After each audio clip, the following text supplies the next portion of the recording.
it was like a repeated thing.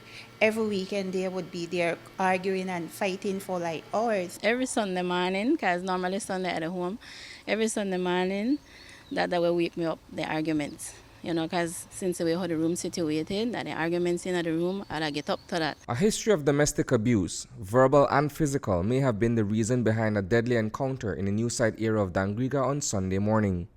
Neighbors were startled by the sound of gunshots coming from a next-door bungalow. Inside at the time were 41-year-old Geraldine Flowers and a friend of hers who was sleeping in an adjacent room. I was asleep at around 5:30 a.m. Sunday morning. I heard 3 shots, and that was what woke me up.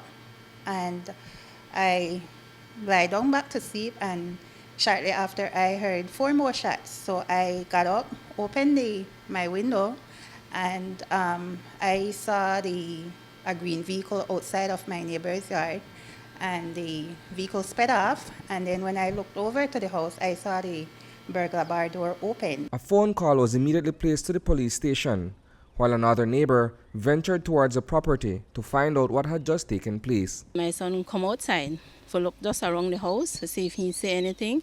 And so he walked up the street, and he said when he walked up the street, he looked up on the side and he saw the neighbor burglar bars open.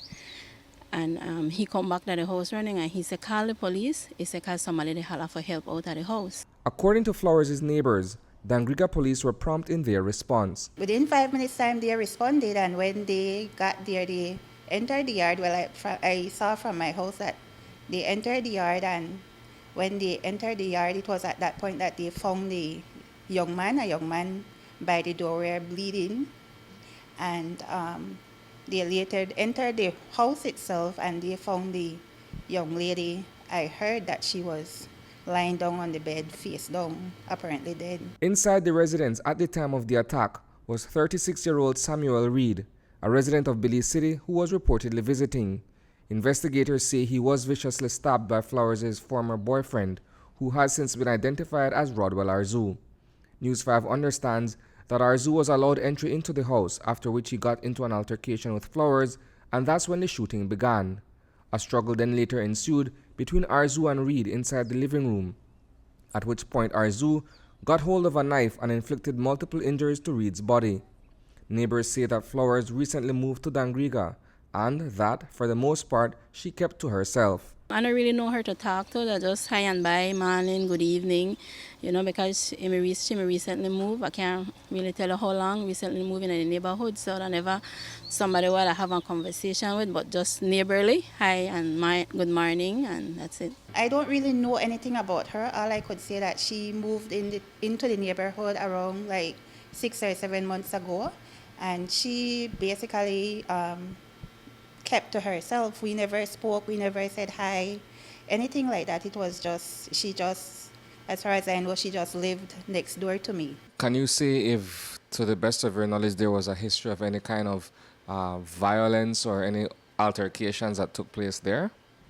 Well, yeah, they have always had their domestic problems.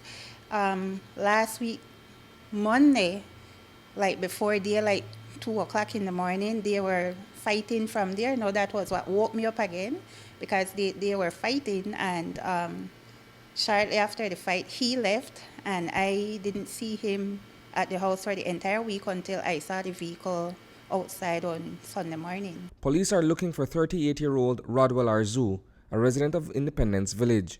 Retrieved from the scene of the incident were 7 expended shells and 2 live rounds of .38 ammunition. Meanwhile, Reid has since been transported to the Carl Huchner Memorial Hospital. Reporting for News 5, I am Isani Cayetano.